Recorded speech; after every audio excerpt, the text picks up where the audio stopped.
دیکھیں گے لباس کے آداب کو۔ لباس کیا ہے؟ لباس انسان کے بدن کو چھپانے کے لیے اللہ تعالی کی طرف سے عطا کردہ نعمت ہے۔ لباس پہننے کا حکم اللہ تعالیٰ نے دیا ہے۔ رب العزت کا فرمان ہے، یا بنی آدم خذوا زینتکم عند کل مسجد۔ الاعراف کی آیت نمبر 31 ہے، اے اولاد آدم ہر عبادت کے وقت اپنی زینت اختیار کرو۔ لباس سے انسان اپنے جسم کو ڈھانپتا ہے۔ اللہ تعالیٰ کا احسان ہے کہ اس نے لباس جیسی نعمت عطا کی۔ سورہ الاعراف کی آیت نمبر 26 میں رب العزت نے فرمایا، یا بنی آدم قد انزلنا علیکم لباسا یواری سواتکم وریشا وَلِبَاسُ التَّقْوَى ذَلِكَ خَيْرٌ ذَلِكَ مِنْ آیَاتِ اللَّهِ لَعَلَّهُمْ يَذَّكَّرُونَ۔ اے اولاد آدم، یقیناً ہم نے تم پر لباس اتارا جو تمہارے قابل ستر حصوں کو ڈھانکے اور زینت بھی ہو، اور تقوی کا لباس ہی بہتر ہے۔ یہ اللہ تعالیٰ کی نشانیوں میں سے ہے، شاید کہ لوگ سبق حاصل کریں۔ لباس سے انسان اپنے پوشیدہ حصوں کو ڈھانپتا ہے اور لوگوں کے سامنے خوبصورت نظر آتا ہے۔ اسی وجہ سے ہر نماز کے وقت زینت یعنی لباس اختیار کرنے کا حکم دیا گیا۔ رسول اللہ صلی اللہ علیہ وسلم نے لباس پہننے کا حکم دیا ہے۔ ابن ماجہ کی روایت 2605 نمبر سے یہ بات پتہ چلتی ہے، آپ صلی اللہ علیہ وسلم نے مکروہ، مستحب، جائز اور ناجائز لباس کی وضاحت کر دی ہے۔ اس لیے مسلمانوں پر لازم ہے کہ وہ لباس کے آداب کا خیال رکھیں۔ لباس کے آداب کے حوالے سے پہلی چیز یہ ہے کہ لباس کو اللہ تعالیٰ کی نعمت سمجھنا چاہیے۔ اب دیکھیے، عام طور پر جب لوگ لباس پہنتے ہیں تو لباس کو اپنی ضرورت کے طور پر پہنتے ہیں، یا تن ڈھانپنے کے لیے، یا انسان پہنتا ہے موسم کے سرد و گرم سے حفاظت کے لیے، یا زینت کے لیے۔ یہ سارے ہی ایسے فوائد ہیں جو انسان کو حاصل ہوتے ہیں، مگر بنیادی فائدہ تب حاصل ہوتا ہے جب انسان اسے اللہ کی نعمت سمجھے۔ اللہ تعالیٰ نے ہمیں یہ نعمت عطا کی ہے کہ ہم اپنے بدن کو ڈھانپ سکتے ہیں۔ لوگوں میں سے کتنے ہی ایسے ہیں جو اپنے پوشیدہ حصوں کو ڈھانپنے کے لیے لباس نہیں پاتے۔ انسان جب لباس جیسی نعمت استعمال کرے، اس پر اللہ کا شکر ادا کرنے کی ضرورت ہے۔ اس پر لازم ہے کہ اللہ کا شکر ادا کرے، کیونکہ یہ اللہ کا حق ہے۔ انسان اس لباس سے اپنے ظاہر کو خوبصورت بنا لیتا ہے۔ اس طرح انسان کو اپنے باطن کو تقوی اور اللہ کی اطاعت کا لباس پہنانا چاہیے۔ یعنی جیسے ظاہری جسم پر کپڑوں کا لباس ہوتا ہے، یعنی کلوتھ جو ہے وہ ہمارے لیے ایک معاون اور مددگار ثابت ہوتے ہیں، اسی طرح سے انسان کے باطن کے لیے، اس کے نفس کے لیے تقوی کا لباس بہتر ہے۔ اور اس بارے میں ضرور سوچنا چاہیے کہ کیا ہم نے اللہ کے خوف کا لباس پہن رکھا ہے؟ کیا ہماری روح اس لباس سے مزین ہے؟ کیا واقعی اس نے ہماری روح کو ڈھانپ رکھا ہے؟ دوسری بات یہ کہ لباس میں تواضع اختیار کرنی چاہیے۔ ترمذی کی 2481 نمبر روایت سے پتہ چلتا ہے۔ اور تواضع اختیار کرنے کا مطلب ہے قیمتی اور لوگوں پر فخر جتانے والے لباس کو ترک کرنا۔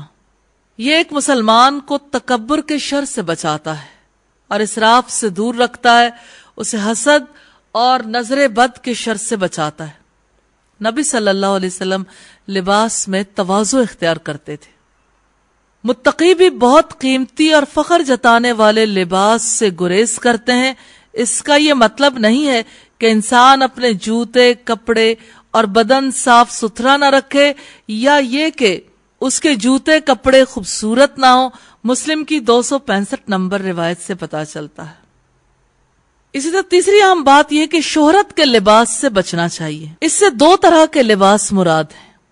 نمبر 1 فقراء اور زاہدوں کا لباس، جو لوگوں کے درمیان خاص لباس کی وجہ سے شہرت حاصل کرتے ہیں۔ نمبر 2 فخر کا لباس، ابو داؤد کی روایت ہے 4029، ابن ماجہ کی روایت ہے 3607 نمبر پہ۔ اور چوتھی بات یہ کہ مردوں کو ریشمی لباس اور سونے سے بچنا چاہیے، عورتوں کے لیے ریشم اور سونا مباح ہے لیکن مردوں کے لیے حرام ہے۔ بخاری کی 5835 نمبر روایت سے اور مسلم کی 5401 اور 5409 نمبر روایت سے پتا چلتا ہے۔ مردوں کے لیے سونے کی انگوٹھی، گلے یا ہاتھ میں پہننے والی زنجیر، سونے کی گھڑی اور ریشم کے کپڑے پہننے حرام ہے، لیکن اگر کسی طبی سبب سے پہننے کی ضرورت ہو تو اجازت ہے۔ بخاری کی روایت 2919 اور 5839 نمبر سے، مسلم کی روایت 5429 نمبر سے پتا چلتا ہے۔ اور پانچواں ادب یہ ہے کہ مرد اور عورتیں لباس میں ایک دوسرے کی مشابہت اختیار نہ کریں۔ یہ بخاری کی 5885 اور ابو داؤد کی 4098 نمبر روایت سے پتا چلتا ہے۔ ایک دوسرے کی مشابہت اختیار کرنا اس فطرت کے خلاف ہے جس پر اللہ نے انسان کو پیدا کیا۔ چھٹی بات یہ کہ غیر مسلموں کی مشابہت اختیار نہیں کرنی چاہیے۔ بہت سے لوگ کافروں کی مشابہت کے فتنے میں مبتلا ہو جاتے ہیں۔ نبی صلی اللہ علیہ وسلم نے یہود و نصارہ اور مشرکوں کی مخالفت اختیار کرنے کا حکم دیا ہے۔ مسند احمد کی روایت والیوم 2 پیج 92، صحیح الجامع کی روایت 2831 نمبر پر ہے۔ ساتویں بات یہ کہ لباس پاک چیزوں سے بنا ہونا چاہیے۔ مسلمانوں کے لیے نجاست جائز نہیں ہے، اس لیے کسی نجس ناپاک چیز سے بنا ہوا لباس استعمال نہیں کیا جا سکتا۔ مثال کے طور پر سور یا کتے کی کھال سے بنا ہوا لباس، کیونکہ ایسے لباس میں پڑھی جانے والی نماز باطل ہے۔ لباس کی پاکیزگی بھی اسی طرح ضروری ہے جیسے دل کی پاکیزگی کی ضرورت ہے۔ آٹھویں بات یہ کہ لباس پوشیدہ حصوں کو ڈھانپنے والا ہونا چاہیے۔ ستر ڈھانپنا مرد اور عورت دونوں کے لیے ضروری ہے۔ عورت کا سارا بدن پوشیدہ رہنے کی چیز ہے۔ الاحزاب کی 59، النور کی 31 نمبر روایت سے پتا چلتا ہے۔ لباس نہ تو تنگ ہو کہ جسم کا حجم اور شیپ واضح ہو، ایسا لباس غیر ساتر ہے۔ باریک اور چھوٹا لباس ساتر نہیں ہوتا، اس لیے لباس لمبا، تھوڑا ڈھیلا اور غیر شفاف ہونا چاہیے۔ اور عورت کو تو اتنا لمبا لباس استعمال کرنا چاہیے جو اس کے قدموں کو ڈھانپ لے، اور دوپٹہ ایسا ہو جو سر، گردن اور سینے کو چھپا لے۔ ترمذی کی 1731، ابو داؤد کی 4119، النور کی 31 نمبر روایت سے پتا چلتا۔ اس طرح 10ویں بات یہ کہ مردوں کا لباس اتنا لمبا نہیں ہونا چاہیے کہ ٹخنوں سے نیچے لٹک رہا ہو۔ ابو داؤد کی 4084، بخاری کی 5787 نمبر روایت سے پتا چلتا ہے۔ 11ویں بات یہ کہ قمیص رسول اللہ کا پسندیدہ لباس تھا۔ ابو داؤد کی 4025، ترمذی کی 1764 نمبر روایت سے پتا چلتا ہے۔ 12ویں بات یہ ہے کہ امامہ کے کچھ حصے کو کندھوں کے درمیان لٹکانا مسنون ہے۔ ترمذی کی 1736 نمبر روایت سے پتا چلتا ہے۔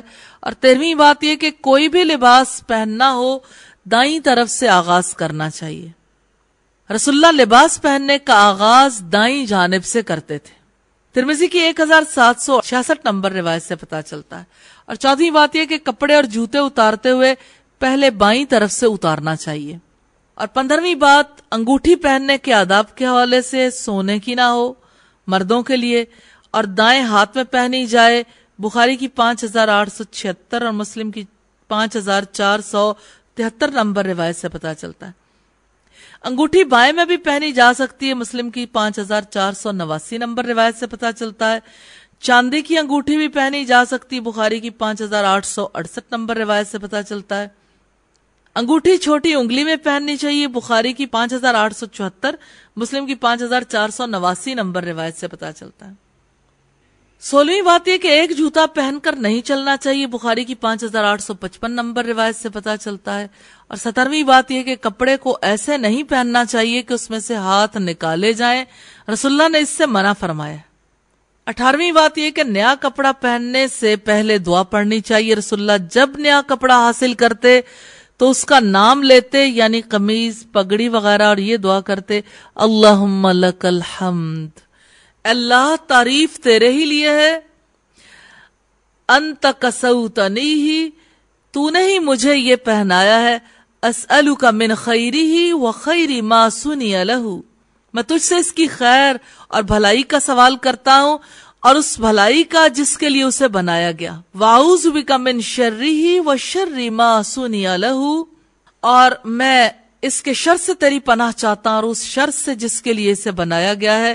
ابو داؤد کی 4020، ترمذی کی 1767 نمبر روایت سے پتا چلتا. اور 19واں ادب یہ کہ نیا کپڑا پہننے والے کو دعا دینی چاہیے. رسول اللہ نے حضرت عمر کو سفید قمیص پہنے دیکھا تو فرمایا تمہارا یہ لباس دھلا ہوا ہے یا نیا ہے؟